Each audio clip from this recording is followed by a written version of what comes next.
This is Pam. I'm here today to interview some of the greatest people in Elsinore Castle, starting with Hamlet, Laertes, Claudius, and Polonius. Right now we have Hamlet, the Prince of Kingdom of Denmark and next in line to the throne. Thanks for having me today on the show. So how did losing your father make you feel? How did it affect you? How did you feel about your mother remarrying your uncle? I'm very saddened by the death of my father, the king.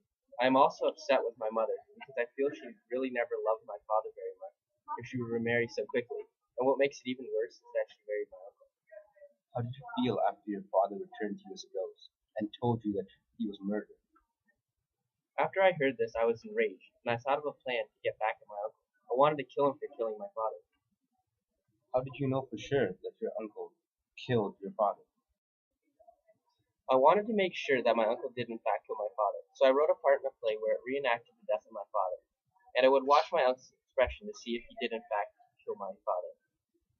The play was a success. I could tell by my uncle's expression that he did in fact murder my father, so I planned to kill him. Why didn't you kill your uncle when you caught him alone that first time? I found my uncle finally alone, but he was confessing his sins, and I felt if I would have killed him then, he would just die and go to heaven. What went through your head when you saw your mother drop dead from the poison wine? I was enraged. I seen my mother drop dead. I then found out that the poisoned wine was meant for me, and now seeing my mother dead and knowing that the cup was meant for me, all I wanted to do was kill my uncle. What went through your head when you were hit by the poisoned blade of Laertes? All I wanted to do after I realized that I was dying was kill my uncle Claudius. I wanted to get revenge on my uncle, and by doing this, I would be avenging my father's death. Thank you for your time, Hamlet. Next up on the show, we have Polonius, the father of both Laertes and the girl Hamlet loves, Ophelia. Welcome, Polonius. Thank you for having me on your show today. So tell us, why did you originally ban your daughter from seeing Hamlet? I was just doing what any good father would do. Look out for my daughter so that no boy could hurt her. At the time, I truly believed that Hamlet did not actually love her, as he is the Prince of Denmark. That's very interesting. What made you change your mind about Hamlet and Ophelia? I had a sudden realization when my daughter came into the room upset the other day. When I asked her what was wrong, she told me that Hamlet was acting very weird, and that at points it seemed like he did not love her anymore. And at other times, it seemed like she loved him with all his heart. I thought to myself, maybe I was wrong about Hamlet, and maybe he's going crazy because I have banned my daughter from seeing him. So what happened after that?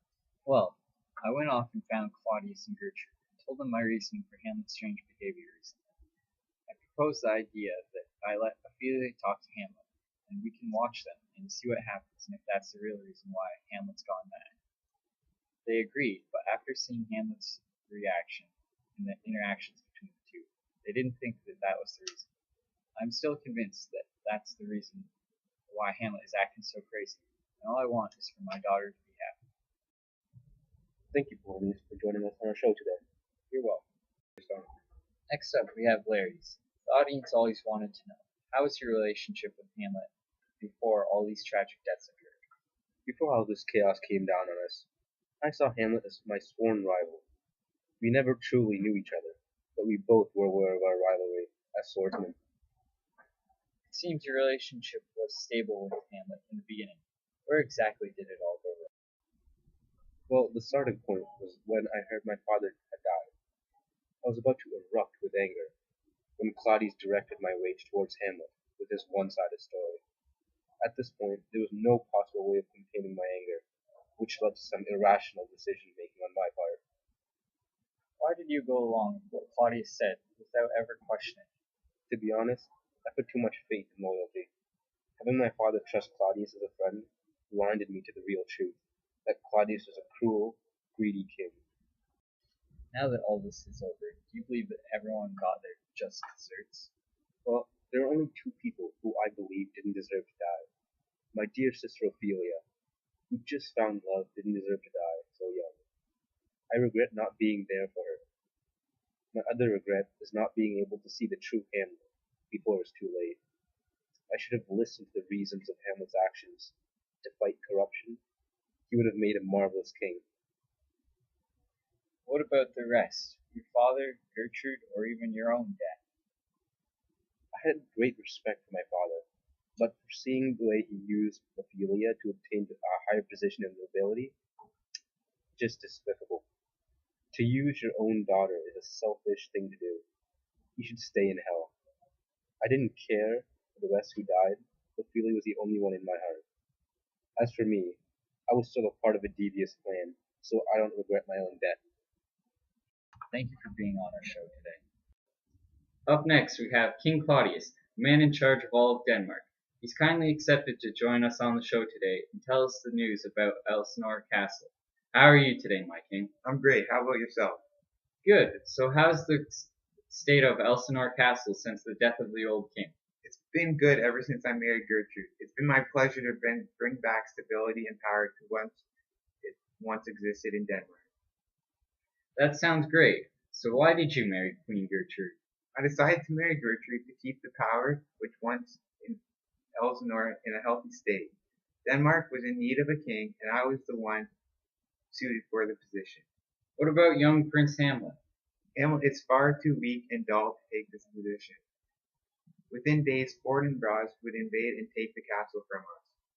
Has your family recovered from the death of King Hamlet? Oh yes, we have. I'm sad for the loss of my brother, but it's too far common to lose people nowadays. We need to now focus on this country and the state of What's wrong with Hamlet? He's been very depressed about his father, but I'm sure he'll move on. He's acting a bit crazy now, but I feel like we will have a good relationship in there. Rumor has it that you murdered his father. Is this true? Where did you hear that? Why would I kill my good brother? Everyone knows he was bit by a poisonous viper during his afternoon nap. Well, that clears things up. The king did not kill King Hamlet. How does your wife think about your recent loss? She knows with such a great man in power, our castle will remain powerful and young Fortinbras will not stand a chance. You sound very confident. Any last words for the rest of Denmark? Stay strong and confident with your new king in power. Well, thanks for coming on the show.